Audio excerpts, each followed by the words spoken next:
Jesus is the quintessential leader, and the fruit of his leadership is still being seen in his followers even today, as his followers continue to make a life-changing, world-changing impact even in our generation. And so what kind of training did Jesus give his followers that created such a long-lasting impact? I want to look at 4 principles exemplified by Jesus as he trained future leaders. The first one is identification. Identification is about discerning who to choose for a specific leadership role based on the qualities, the qualifications required for that particular work or that particular ministry.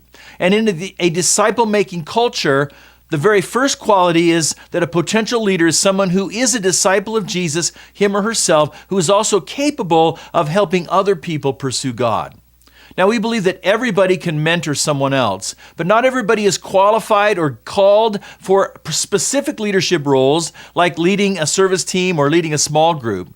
And so you need to determine the skills and the capacities that are required for that specific role and start looking for people who appear to possess the right abilities and the right strengths to do that, then giving them opportunities to test whether your assessment of them is correct.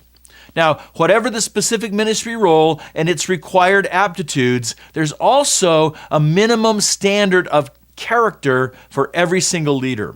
Things like, are they growing in their relationship with Christ? Are they living a life that honors God, that's free from any life-controlling issues? Do they love people? Have they proven their faithfulness in smaller roles? Are they teachable? Do they have a servant heart? Things like character are really important. Now, don't forget, as you're discerning what leaders to identify, that you want to make prayer a key element of that identification process. You're asking God for his discernment about who you're going to invest your life in. Because God may be qualifying people for leadership who don't look the part from an outward human perspective. Look at Luke chapter 6, verses 12 and 13. One day, soon afterward, Jesus went up on a mountain to pray, and he prayed to God all night. At daybreak, he called together all of his disciples and chose 12 of them to be apostles. So you see from Jesus' example how important prayer was in discerning who to identify as a potential future leader. Now, once Jesus identified the people that he wanted to invest in, the second principle we see in his pattern, in his example, is instruction. Now, there are many kinds of leaders, and there's many different ways of developing those leaders, but spiritual work requires spiritual training. And the way we do that, the way we instruct leaders in how to lead, we do that through mentoring using the resources at the PursueGod.org library. Now, instruction involves 2 areas of focus. Number 1, you're going to help this potential leader to grow in their own pursuit of God. There's lots of conversations at PursueGod.org that deal with life issues and character issues that will help you to grow that leader as a disciple of Jesus. But then secondly, you're going to train them to get better at their particular area of service, their particular ministry role. And you start with basic series like Foundations or Mentor Training because those are applicable to every leadership role. And then you move on to specialized series based on the focus of where that person's going to lead, things like small group training or youth leader training or worship training. And then you can follow up on those training series on an ongoing basis with individual training conversations that are found at PursueGod.org on our ministry team pages. Now, as you engage in instruction, then I want you to keep 2 Corinthians chapter 3 in mind. It is not that we think we are qualified to do anything on our own. Our qualification comes from God.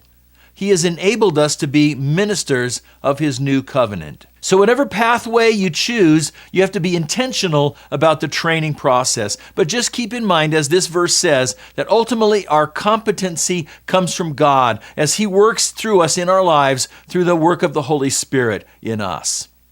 Now, so we have identification, secondly, we have instruction, and the third principle that we see in Jesus' style of training leaders is what I'm going to call impartation. When Jesus was training his very first disciples, he spent significant amounts of time with them. And he sent them out into ministry assignments only after a season of deep fellowship with them. He was preparing them for what he was going to send them out to do, not just through instruction, but through impartation. This is what impartation is all about. It's what rubs off from one leader to a potential leader. It's the things that are not just taught, but that are caught. And so it happens as God's values and God's vision and his passion and God's grace and his priorities rub off from your life into the lives of other people as you spend time with them. It's not so much through instruction, but through heart and life contact. So take a look with me at Romans chapter 1. For I long to visit you so I can bring you some spiritual gift that will help you grow strong in the Lord.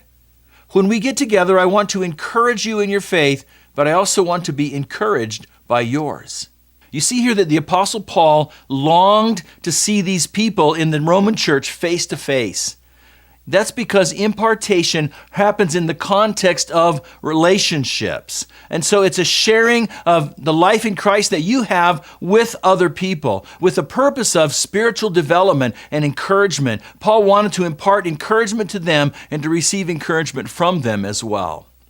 See, instruction can address issues of competency, but impartation addresses issues of character and values. And so it's an investment that you make in a carefully identified few with a very personal touch. And because of the deeper nature of these relationships, impartation is going to cost you as a leader some time and energy, and yet the results are well worth the investment that you make in the lives of these people. They're not going to get it with just instruction alone. It takes the impartation of God's values and passion through you into their life. Now, the fourth principle that we see in Jesus as he trained his future leaders is what we call internship. What we see in Jesus' ministry is that he involved his disciples in what he was doing. And he gave them small assignments at first, like passing baskets around in the feeding of the 5,000. But then later on, he sent them out into the towns and villages of Israel to perform work that he taught them how to do. And we see in Luke chapter 10, verses 1 through 11, that he gave them specific instructions before he sent them out. And then in Luke 10, verses 17 through 20, he followed up with them afterwards, and they talked about what they'd experienced, what they'd learned. And so from that, as leaders then, we need to create opportunities for new leaders to flex their leadership muscles. We need to be willing to give them opportunities to give it a try and to learn under our supervision. So we give them specific responsibilities, we train them how to do those things, and then afterwards we evaluate and we give personal feedback on how it went. So here's how you could summarize how Jesus practiced this principle of internship. First of all, I lead and you watch. And then I lead and you help me. And then you lead and I help you. You lead and I watch. And eventually you can lead without me. So this is how Jesus led. These four key principles: identification, instruction, impartation, and internship. Let's put that into practice. We can learn so much from how Jesus did this. His leadership track record is unparalleled. And if we follow suit, then we're going to succeed at training new leaders the way Jesus did.